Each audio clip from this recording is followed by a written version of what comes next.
If you're thinking about adding a sales rep to your striping business this year, then there's definitely a couple things that you need to take into consideration. If you listen to the instructions I'm going to give away in this video and implement what I'm going to teach you, you just may grow significantly faster this year than everyone else. And this is something that I've already implemented 2 weeks ago, and I'm already seeing the results of truly how powerful this can be. In the last 2 weeks, my sales rep has gotten me over $150,000 in quotes that I've sent out. This video has the potential to help you add an additional $150K in revenue in your business this year without you having to go and get the leads, which is extremely powerful, but you gotta pay attention and watch until the end of the video. But before that, if you're interested in parking lot striping and want to start a business that's highly profitable, we've got an 8-hour training course that covers striping, how to get customers, marketing material, pricing, and much more. Link will be in the comment section and the description of this video. Or if you're interested in getting some in-person training and want some hands-on experience in the field, you can text me as well, letting me know that you're interested in getting that information. But it really is an investment, so if you're not really serious about making the commitment for the in-person classes, you can just always grab the How to Stripe course. Spots are filling up fast. Be sure to reach out so you can get the in-person training before we fill up. Subscribe, hit the notification bell icon, like the video, let's get to it. All right, now the first thing you're going to want to do is find somebody that's already got an existing or a current background in a sales position. Why is this important? It's important because you don't want to invest the time it takes to train these people if you're already busy. Now, if you're bringing on somebody into a sales position role inside of your company that does not already have experience selling jobs, then you're going to have to take that time and teach them how to sell jobs. And what happens if your time is constrained by teaching other people how to sell? It's going to make it where you're less productive. And so if you're going to bring somebody on to do sales for your company, you should probably bring on somebody who has prior experience selling jobs. Now, how it worked out for me is not always how it's going to work out for everyone else.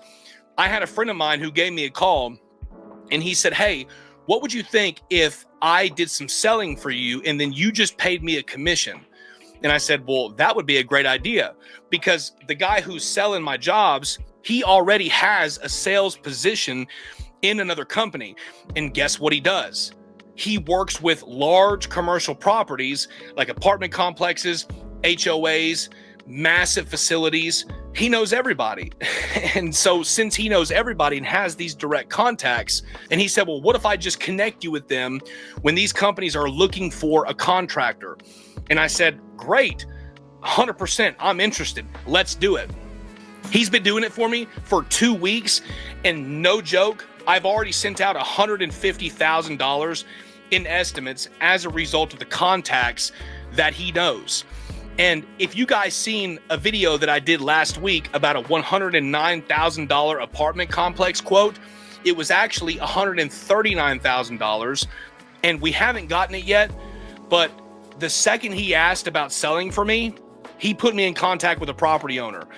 And you've seen the video, it's a massive job, and I'm actually going to be breaking down my call I had with the property owner. My gosh. And out of that $139,000 quote that my sales rep connected me with, $47,000 of that is crack fill, seal coating, and striping. And then the other $79,000 is exterior painting. And y'all, I'm going to subcontract that out. And I'm not even going to have to deal with the exterior maintenance of the facility other than just the parking lot. And then I'm going to facilitate the exterior painting on the buildings if we get it. And I'm thoroughly confident that we're going to get it, because I was able to get all of my competitors' quotes. I sent off the most comprehensive and detailed estimate that she's ever seen in her life, because I have a specific strategy of how I do this. And those are her words, not mine. She said, "You have the most comprehensive and detailed estimate that I've ever seen since I've been doing this." And she's been doing it for a long time. Needless to say, when you've got a guy that's out there working for you who has an existing background in sales already, they're calculated, they're strategic, they know what they're doing. And if they know what they're doing, and then you get the lead, and then you know what you're doing, what does that mean? That means if he can get the lead, you better believe that I can close them. And so, listen, If you're going to do this, find someone that's already got an existing background in sales. Second thing, you want to make sure that they are able to accurately represent your business. What do I mean by this? I mean, you don't want your sales rep to necessarily talk about pricing, or at least I don't want mine to talk about pricing, because I don't want him to commit to us working for too cheap, because I got to pay him a commission, I got to pay taxes, I got to pay supplies, I got to pay labor, and then on top of all that, I got to walk away with a profit. So make sure they're able to accurately represent your business. Don't have them talk about pricing. Just get the lead from your sales rep, put them in contact with you, have them put in a good word, which he does, and then after he puts in the word, he connects you with the lead, you sell the job, right? And this is what I tell people all the time. They're not purchasing the paint that you're putting on the ground. They're purchasing the confidence that they have in you and the ability that you have to produce the result that they want.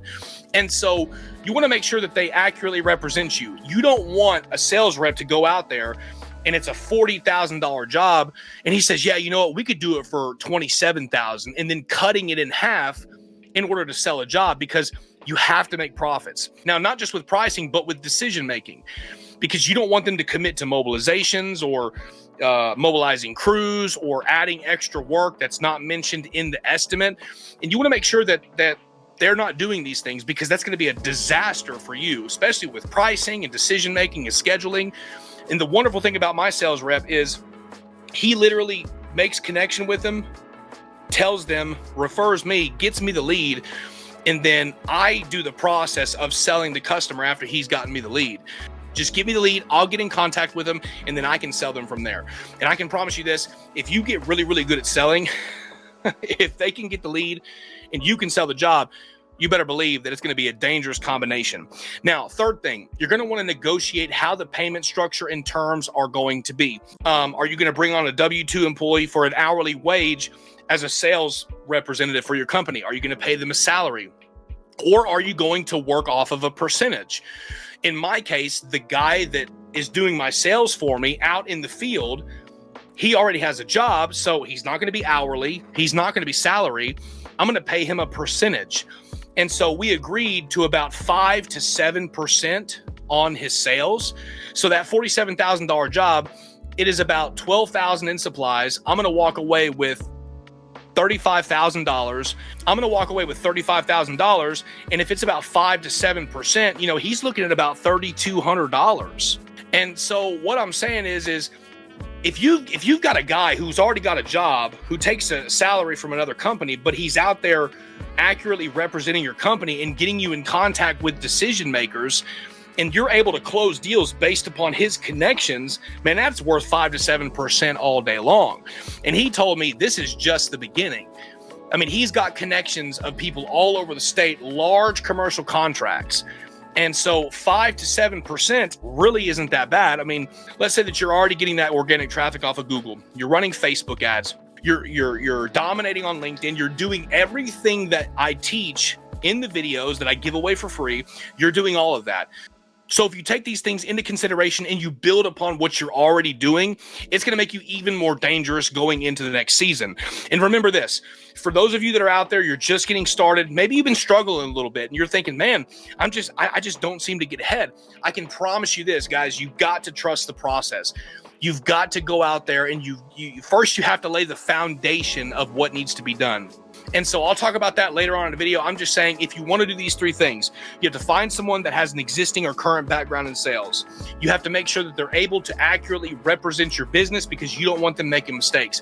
And third, you want to negotiate how the payment structure and terms are going to be. And if you do these things going into the next season, I promise you, you're going to be even more dangerous, especially if you're doing everything else I teach, but combining it with a sales rep. Thanks for watching, and we will see you in the next video.